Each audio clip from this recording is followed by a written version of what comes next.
Hello everyone, welcome to Sanmarga classes. ನಕ್ಷೆಗಳ ಪರಿಚಯ ಅಧ್ಯಾಯದ 22ನೇ ಪ್ರಶ್ನೆಯನ್ನ ಗಮನಿಸಿ.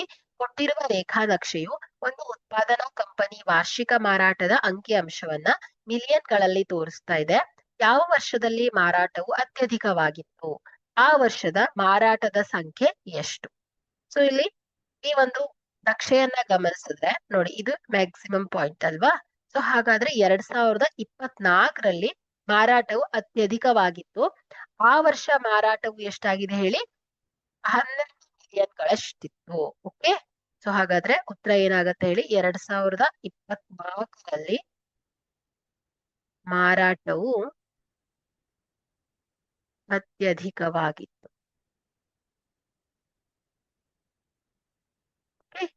ಆ ವರ್ಷ ಮಾರಾಟವು 12 ಮಿಲಿಯನ್ಗಳಷ್ಟು. Okay, thank you.